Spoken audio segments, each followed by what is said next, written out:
नमस्कार, मी श्रद्धा प्रधान। आज मी तुम्हाला मुगाचं बिरडं करून दाखवणार आहे। हे सोललेले मूग असतात, ह्याला मोड आणून सोलायचं असतं आणि याचं आम्ही सीकेपी लोक श्रावणी सोमवारी बिरडं बनवतो। तसं वालाचं बिरडं बनवलं जातं, तसंच हे मुगाचं बिरडं सेम टू सेम बनवलं जातं।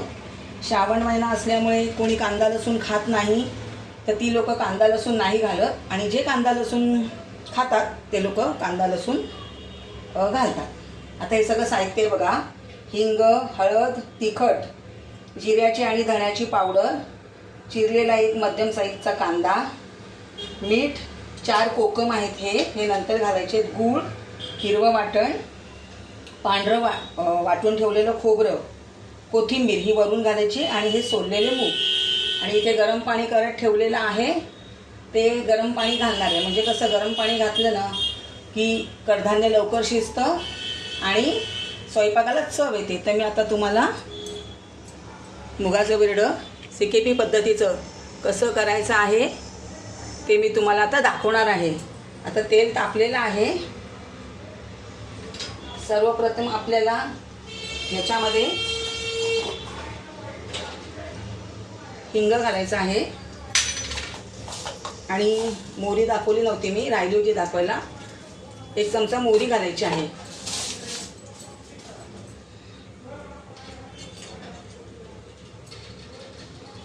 सगळं छान तडतडून झालं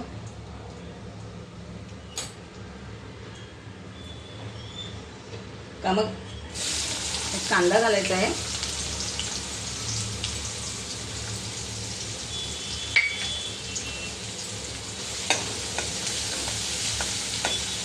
कांदा आता छान होत येईल।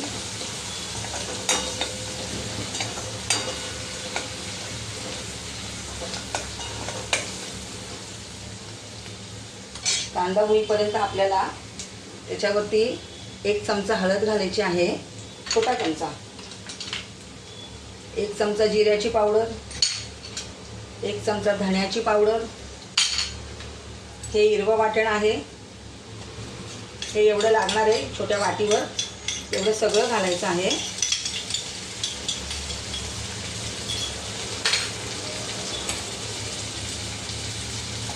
छान परतून घ्यायचं सगळं। जिऱ्याची पावडर ह्याच्यासाठी लागते कारण मूग हे उघडत असतात, त्याच्यासाठी जिऱ्याची पावडर टाकायची आहे। हिरव्या वाटणामध्ये सगळं असतं, आलं, लसूण, मिरची, कोथिंबीर, वरून सुद्धा नंतर शेवटी कोथिंबीर घालायची आहे। या चमच्याच्या अंदाजाने मी सगळे जिन्नस घेतलेले, 4 चमचा मिरची पावडर आहे। आपल्याकडे जसं तिखट खाल्लं जातं तसं तिखटाचं प्रमाण आपल्याला कमी जास्त करता येतं। आता हे सगळे मसाले छान परतून घ्यायचे। पाणी पण उकळत आहे छान, गरम गरम पाणी घालायचं, कडधान्य छान शिजतं। आणि हे 1 वाटी मूग आहे, हे 1 वाटी मुगाचं मी बिरडं करणार आहे। जास्त करणार नाही आहे कारण माझ्याकडे इतके सगळेजण आवडीने खाणार नाहीत आणि आम्ही 2 जण खातो, मुलं थोडंसं खातात। मोठी फॅमिली असली तर जास्त मूग भिजायला घालतात। लोकांना खूप कौतुक वाटतं की आम्ही लोक मूग सोलतो मोड आणून, तर आमच्याकडे हे मूग असे सोलून श्रावणी सोमवारी मुगाचं बिरडं केलं जातं। आता हे छान परतून घ्यायचं, त्याचा मुगाचा उग्रटपणा निघून गेला पाहिजे। मीठ आणि एवढ्यात घालायचं नाही आहे।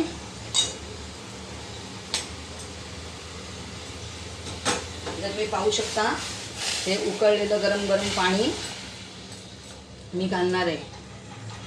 आता हे मूग छान शिजू देणार आता मस्तपैकी। शिजायला थोडा वेळ लागतो, जास्त वेळ लागत नाही, मूग शिजतात पटकन।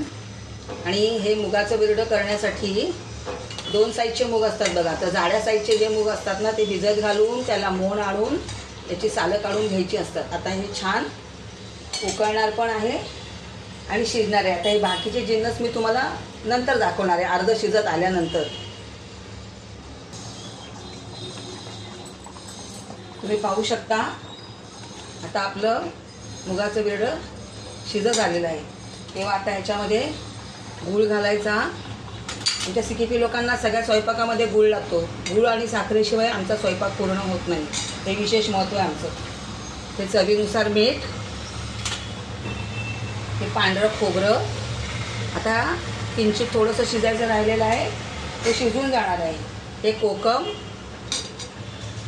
आंबट गोड तिखट असं हे छान मुगाचं बिरडं तयार होतं. जास्त पातळ करायचं नाही आणि जास्त घट्टही करायचं नाही. आणि ही वरून कोथिंबीर घातलेली आहे. आता हे छान उकळणार आहे. आता ह्याला छान उकळी आली व्यवस्थित, आपलं मुगाचं बिरडं तयार झालेलं आहे. गरम गरम भात आणि लोणच्याची फोड असं गरम गरम हे खायचं खूप छान लागतं. तुम्ही पण करून बघा आणि मला कळवा कसं लागतं ते. छान लागतं. व्हिडिओ पाहिलं ना? धन्यवाद.